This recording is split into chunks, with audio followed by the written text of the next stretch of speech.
melalaikan seseorang sampai kemudian baru sadar di alam kubur. Di antaranya apa? Alhaakumut. Nah, terlalu tertambat hatinya dengan dunia, harta. Nggak dilarang memperbanyak harta, silakan banyakin. Tapi untuk apa? Fi sabilillah. Taati Allah dengan harta itu. Maaf, jangan kebayang kalau fi sabilillah itu untuk infak saja. Cari kotak masjid, ya setanah kusir. Nggak begitu, kan ada konsepnya. Ini untuk yang di keluarga. Bagaimana kenyamanan di rumah, bikin rumah yang nyaman sehingga punya musalla, ya.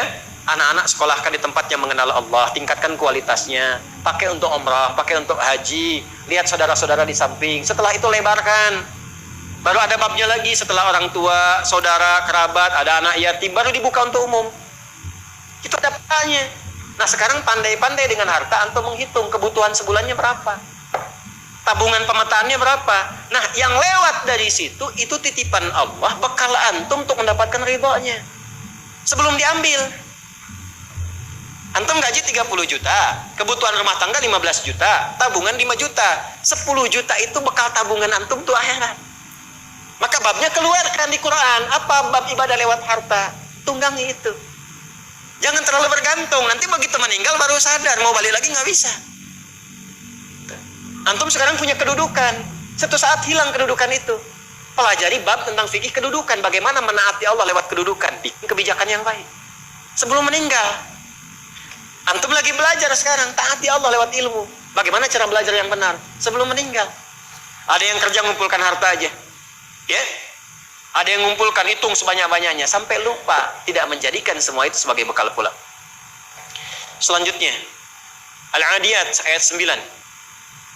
Afala ya'lamu idza bu'athira ma fil qubur wa husila ma fis. Tuh. Ini untuk pelaku maksiat. Yang banyak berbuat maksiat. Apa nanti nggak malu dan nggak khawatir kalau itu diungkap di alam kuburnya? Silahkan dah tutup-tutupi saat di dunia. Tapi kalau nggak ditobati, di alam kubur akan terasa. Saya ulangi, di alam kubur akan terasa. Silahkan tutupi. Jadi ada dua tipe pelaku maksiat ini. Yang pertama, pelaku maksiat yang menutupi kemaksiatannya, tapi tidak tobat. Ya, awas, ini tipe pertama. Yang saya maksudkan pelaku yang tidak tobat ya, bukan yang tobat. Jadi pelaku maksiat, dia sadar dia maksiat. Dia bisa tutupi dari manusia, tapi dia pilih nggak tobat. Nah ini nanti akan diungkap di alam kubur dan diberikan satu muqaddimah azab nerakanya. Yang kedua, pelaku maksiat yang sadar dengan maksiatnya dan secara terbuka dia bermaksiat karena merasa kuat dengan menunaikan atau mengerjakan perbuatan maksiat itu.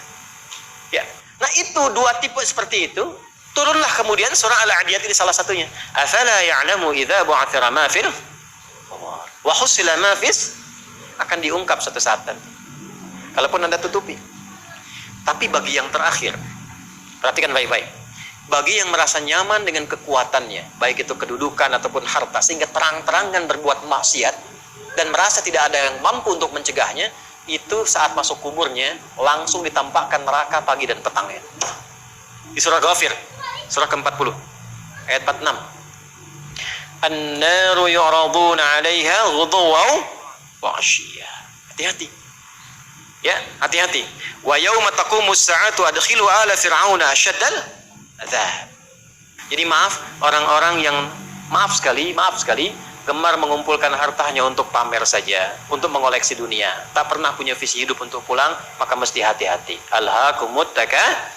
Orang yang maksiat terbuka nggak mau sadar mesti hati-hati, ya, karena cara pulangnya itu berbeda. Teruskan. Quran surah Al-Infitar ayat keempat. Ketiga, kan 8 ya semua ya.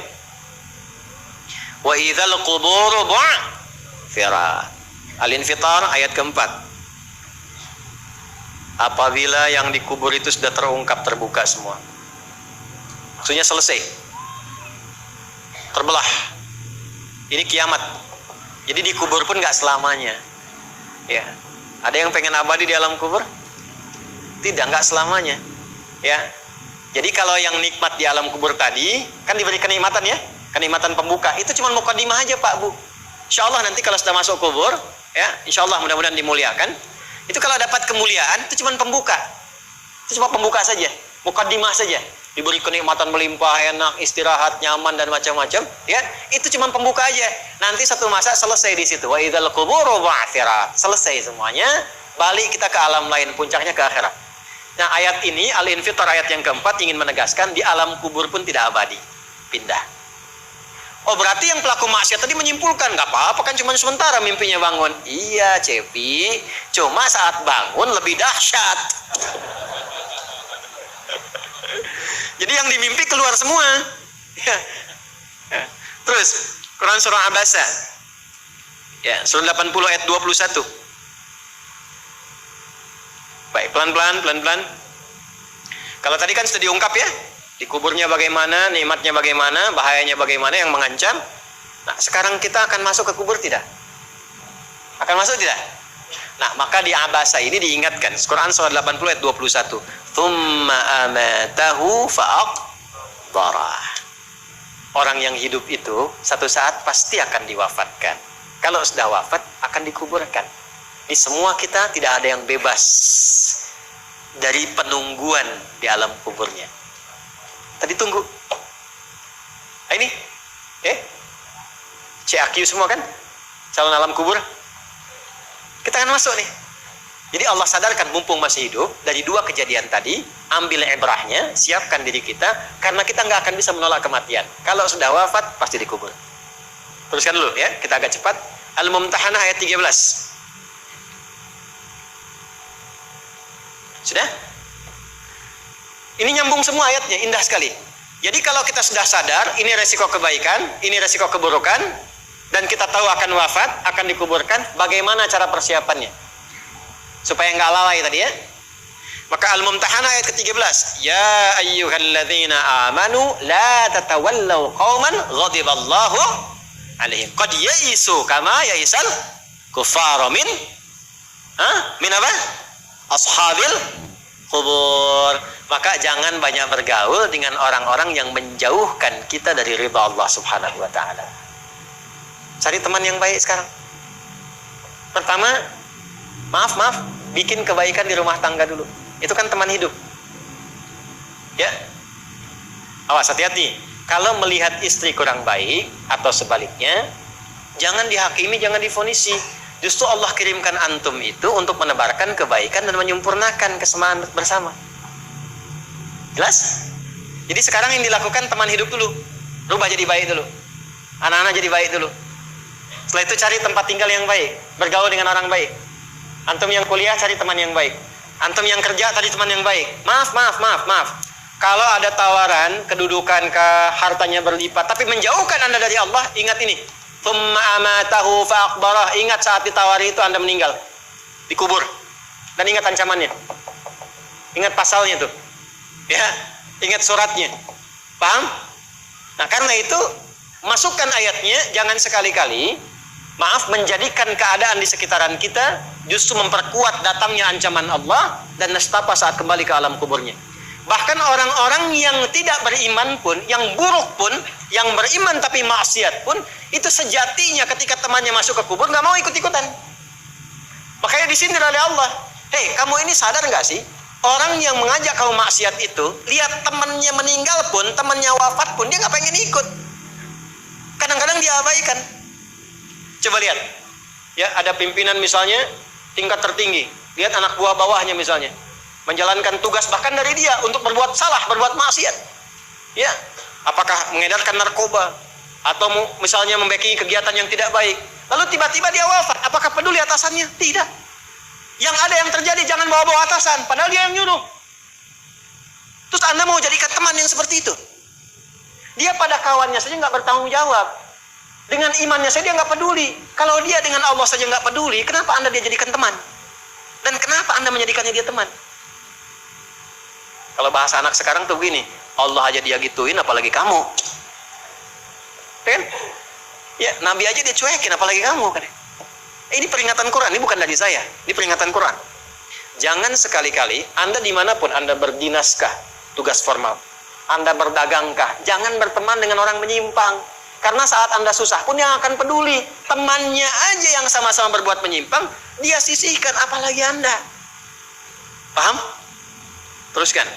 Quran surah ke 35 Fatir ayat 22. Wa ma yastawil ahya'u wal amwat. Innallaha yasma'u man yasha wa ma anta bimusmi'in man fil qubur.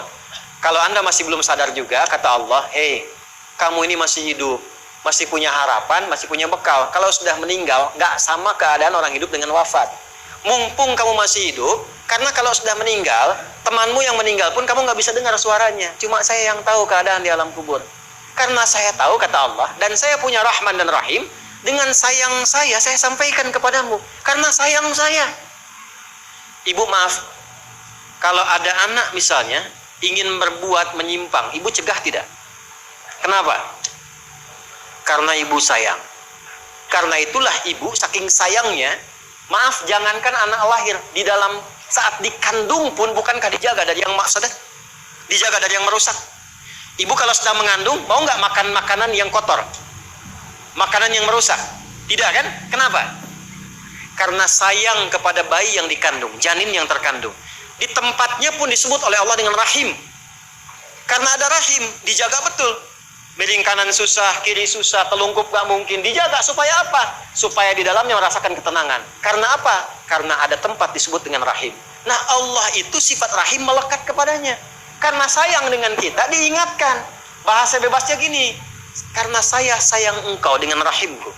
Karena saya cinta kamu dengan rahmanku. Jangan sampai masuk kubur, kamu tersiksa, kamu nestapa. Karena beda antara hidup di dunia dengan kehidupan di kubur.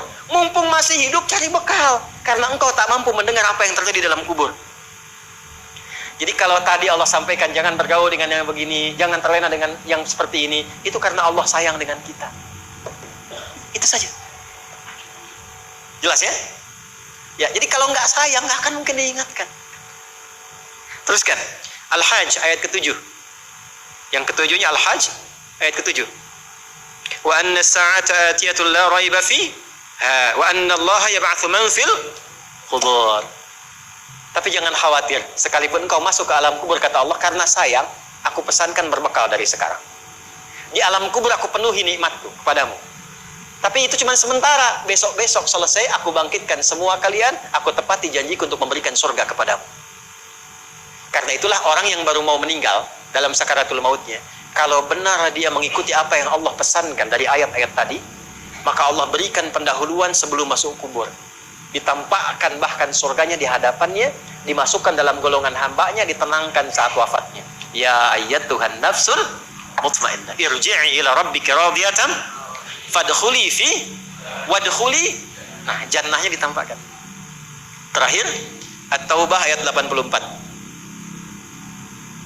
Quran surah At-Taubah ayat 84. Kalau ada orang yang tidak peduli dengan peringatan ini 7 ayat nih, itu pesannya. Ini bukan ilmu taati ya, untuk mengingatkan saja. Kadang kita sulit sih, tapi kalau antum ngambil jurusan yang sama, itu insya Allah mendapatkan kenikmatannya. Contoh begini misalnya, kenapa ada ayat di Quran itu jumlah bilangannya sama, serupa dengan lawannya? Malaikat disebutkan 88 kali, setan disebutkan 88 kali. Nah, lawan tugas malaikat itu setan. Malaikat membisikkan kebaikan, setan memprovokasi keburukan. Jumlahnya sama, karena setiap hari pun kita nggak akan bebas dari 2 bisikan itu, baik atau buruk. Nah ini, kenapa ayat pengingat alam kubur dan kehidupan dunia 7 kali? Salah satu pesannya adalah karena kita 7 hari beraktivitas selama hidup di bumi itu. Maka diingatkan setiap hari. Maka setiap hari itu mesti ingat kematian. Sebelum tidur istighfar, siap nggak bekalnya, lihat temannya, selamat nggak keluarganya, ya. Maaf, izin, maaf sekali, saya berulang kali minta maaf nih, ya, berulang kali. Ada seorang suami saleh, istrinya salehah luar biasa. Satu kali suaminya karena kelelahan, bangunnya agak terlambat, biasanya jam 3, ini setengah 4 bisa. Itu istrinya bangunkan sambil bersenandung. Pak, sayang, cepat bangun Pak, perjalanan kita masih panjang, sedangkan ajal semakin mendekat. Sedangkan para musafir sudah punya banyak bekal di depan kita, kita mesti nyusul mereka. Bangun Pak. Itu Masya Allah kalau pakai bahasa Arab indah sekali. Pak, ajal itu mendekat kepada kita. Sedangkan perjalanan masih panjang. Teman-teman kita sudah di depan, bekalnya banyak sekali. Maksudnya apa? Teman-teman kita sudah ada yang hafal Quran, sholatnya nggak putus, malamnya banyak tahajud, puasanya nggak putus, sunnahnya dikerjakan. Kita ini, ya Allah, mau bangun tidur aja susah ya Allah, mau tahajud aja susah. Sementara ajal datang semakin dekat. Pak, bangun Pak, bangun Pak. Takutnya kita meninggal malam ini, kita nggak bisa menyusul teman-teman kita yang sudah di depan. Itu istri bangunkan suaminya. Ada lagi yang suami mau kerja, dibisikin istrinya, Pak, jangan sampai cari yang haram ya. Papa nggak bawa apa-apa pun ke rumah di hari ini. Kami keluarga akan sabar. Mama akan tenangkan pada keluarga supaya sabar. Tapi Pak, kami nggak akan kuat merasakan sedetik pun di neraka jika Papa bawa yang haram ke rumah. Masya Allah. Nah, ini disebutkan pengingat itu 7 kali. Di 7 ayat berbeda untuk mengingatkan setiap hari ingat wafat. Setiap hari ingat pulang. Setiap hari kita akan mengalami suasana di alam kubur. Jangan sampai meninggalkan dunia dalam keadaan yang terancam. Kalau masih nggak sadar juga dengan pengingat ini, muncul ayat ke-8. Muncul ayat ke-8. Di At-Taubah, ayat 84. Tempatnya pun At-Taubah. Ngajak taubat dulu sebelum diingatkan. Tapi dasar karena nggak pengen taubat juga, maka munculnya ancaman. Kalau ada yang masih nggak peduli, bahkan ada orang Islam yang masih bertahan dengan keburukannya, menampakkan ke orang lain dengan sifat nifaknya, maka turun ayatnya. Wala tusalli ala ahadim minhum mata abada. Wala taqum ala qabrih. Allahu akbar.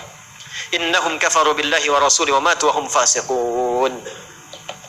Kalau ada yang masih begitu, dan Anda lihat diingatkan susah, masih menampakkan kemaksiatan, Allah langsung memberikan ancamannya. Kalau dia bertahan demikian sampai dengan wafat, nggak usah disolatkan. Jangan sampai berdiri di depan kuburnya katanya. Kurang apa lagi? Tiap hari diingatkan. 7 kali, 7 hari beraktivitas, 7 kali diingatkan.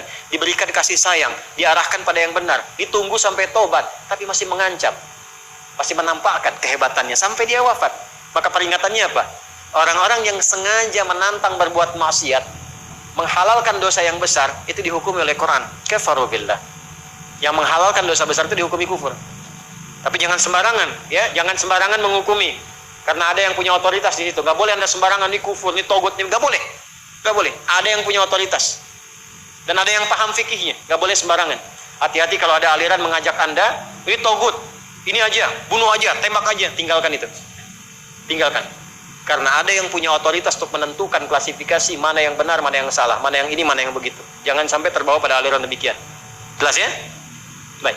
Tapi kalau ada yang nekat berbuat maksiat sampai wafat, kata Allah, Nabi pun sampai dilarang. Jadi ini ayat turun tentang Abdullah bin Ubay bin Salul yang hidupnya mengaku muslim tapi banyak sekali menyakiti Nabi. Banyak berbuat maksiat, bahkan merencanakan pembunuhan kepada Nabi. Ditampakkan oleh Allah, begitu Nabi ingin menampakkan sisi kemanusiaan dengan menyolatkannya, turunlah ayat ini. Jangan disolatkan Muhammad. Jangan disolatkan. Biasanya sama teman-temannya. Jadi biasanya orang munafik ketemu munafik lagi. Ketemu munafik lagi. Hati-hati. Jangan sampai yang menyolatkan itu sama munafik, sama perbuat maksiat. Orang Islam dilarang yang beriman yang baik, bahkan wala taqum ala qabri. Ke kuburnya pun jangan diantar. Jangan berdiri di depannya. Jangan sampai terancam demikian. Karena itu kalaupun ada yang nampak ciri-cirinya, kita doakan supaya kembali ke jalan yang benar. Kita tunjukkan kebaikan dengan lemah lembut. Supaya dengan itu sadar dan menjadi bagian dari orang-orang beriman yang mendapatkan ridha Allah Subhanahu wa taala. Apalagi kalau itu bagian dari keluarga. Paham?